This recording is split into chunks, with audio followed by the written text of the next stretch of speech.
Today I have a really fun video of Mehdi Hasan totally destroying Michael Gove on the idea that Trump is making the world a safer place. Let's get straight into it.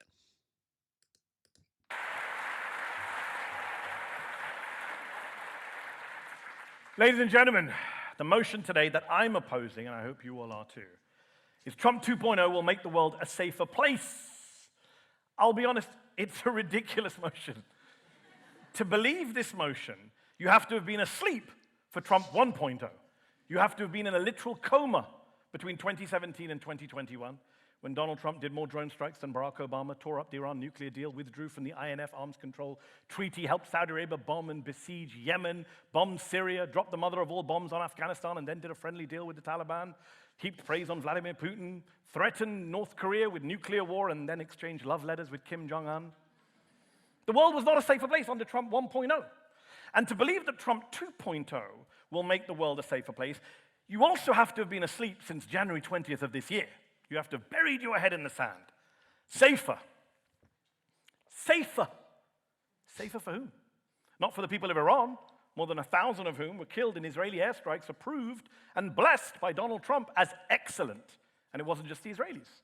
Donald Trump, the guy who said he would be the anti-war president, the guy who said he would end the endless wars in the Middle East, bombed Iran himself last month in violation of both the UN Charter and the US Constitution. He blew up diplomatic negotiations. He failed to actually destroy all of the highly enriched uranium, which has now disappeared and is unaccounted for. And so as the former conservative foreign secretary, former leader of Michael's own party, William Hague, said the other week, Trump's bombing of Iran makes it, quote, more likely than it was before these events that we will wake up one morning 10 or 20 years from now to discover that Iran has a nuclear bomb. Well done, Mr. President. Trump will make the world safer. Safer for whom? Not for the people of Gaza, who continue to be massacred on a daily basis in their hundreds and thousands. Just 6 kids killed yesterday, lining up for water. Since Netanyahu violated Trump's ceasefire back in March, with Trump's blessing, over 6,000 Palestinians have been killed and 21,000 injured. Meanwhile, Trump has given the green light to the most far-right people in Israel to both starve the people of Gaza and ethnically cleanse the place. He just signed off on a $500 million arms deal with Israel, a government, a country that is led by a man who is wanted by the International Criminal Court. Trump will make the world safer. Safer for whom? Not for the people of Yemen, who Trump bombed in March, April, and May of this year, killing over 200 civilians. More than were killed in all American attacks on Yemen over the past 20 years, including 80 civilians in an oil refinery and 60 migrants trapped in a detention center, all dead, thanks to Donald Trump. But he'll make the world safer. Safer for whom?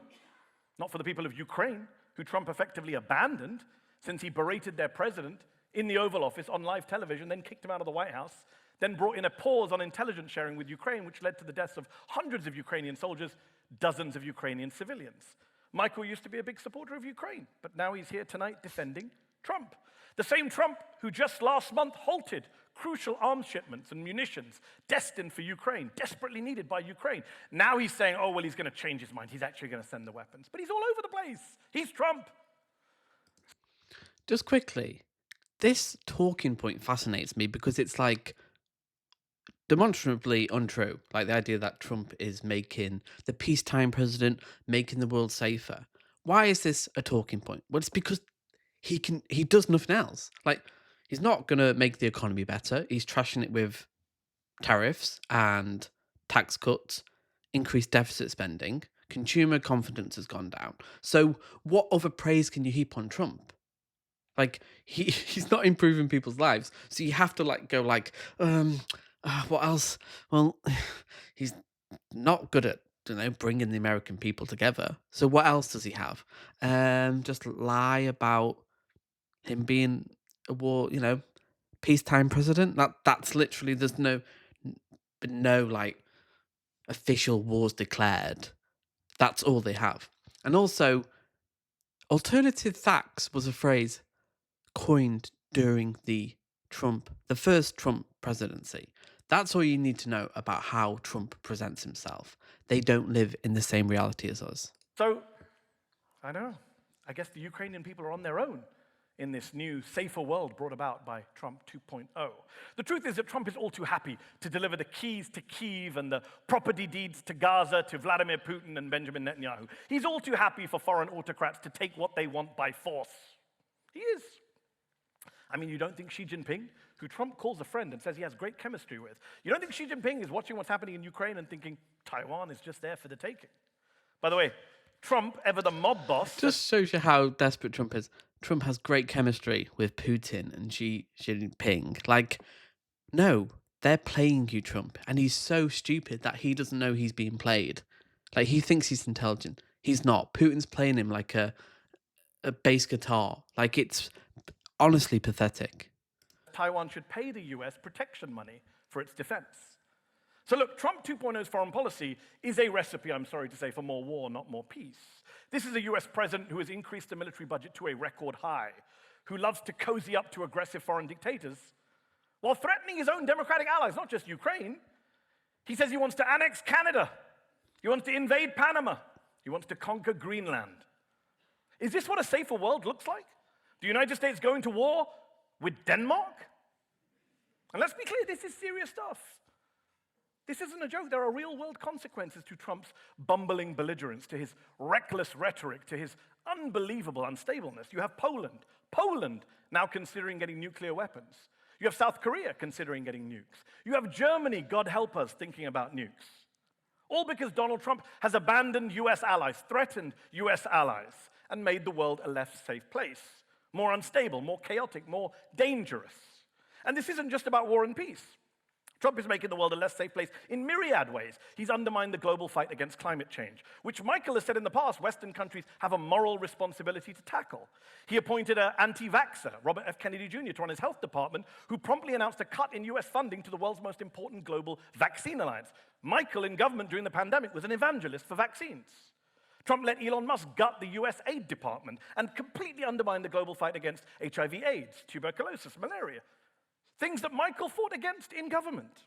The Lancet Medical Journal said last month that thanks to Trump's cuts to the US aid budget, we could see 14 million additional deaths over the next 5 years, including the deaths of over 4.5 million children under the age of 5. Is that your idea of safety? Is that anyone's idea of a safer world? More disease, more bombing, more global warming, more authoritarians and ethnic cleansers around the world, emboldened by the President of the United States? More chaos, more havoc, more turmoil? How could anyone seriously... Ironically, too, fascists, yes, they do. They don't believe in climate change, so they don't really want to solve it. They don't care about real safety of humans, like through vaccines and evidence-based healthcare. They don't care about actual, anti-war. Like, they all pretend they're anti-war. Obviously not. Increasing military spending. They're just war hawks. They just lie about it. They're lying. When Trump says he doesn't want war, he wants peace, they lie, obviously. That's what fascists do. It's so obvious. You say Trump is making the world a safer place. Safer for whom? Safer for big oil and the arms industry? Sure. Safer for dictators and authoritarians? Absolutely. Safer for billionaires who want to dodge taxes? No doubt about it. But safer for ordinary civilians? No, not for ordinary civilians in places like Gaza City or Taipei or Kyiv. Not for journalists or dissidents or whistleblowers living under the rule of Trump's authoritarian pals in Pyongyang or Beijing or Moscow. Not for the climate, which continues to threaten our very existence on this planet. This motion feels like a parody. I mean, saying Donald Trump has made the world a safe place is like saying George Bush brought peace to Iraq or Boris Johnson brought dignity to Downing Street. It's like saying, I don't know, Michael Gove got Brexit right. It's demonstrable bullshit, right? So, ladies and gentlemen, when you look at the ranting, raving, bullying, berating, ignorant, insane Trump, you don't think of safety. You don't think that's the guy protecting the world. And to be honest, whatever Michael tells you tonight, he doesn't believe that either. Just last October, he said if he was an American, he would vote for Kamala Harris, not Donald Trump. And yet here he is tonight making the case for Trump, defending the indefensible, trying to make you all believe that the arsonist is really the firefighter, that the guy pouring gasoline, petrol on the flames of conflict in the Middle East and beyond, he's really pouring water. Come on. Are you kidding me? The world is not a safer place. You know it, I know it, Michael Gove knows it, Donald Trump knows it. And so I urge you all to reject this absurd, offensive, and laughable motion tonight. Ladies and gentlemen, I beg to oppose. Thank you very much. Amazing. Amazing. So, comment below. Is the world a safer place?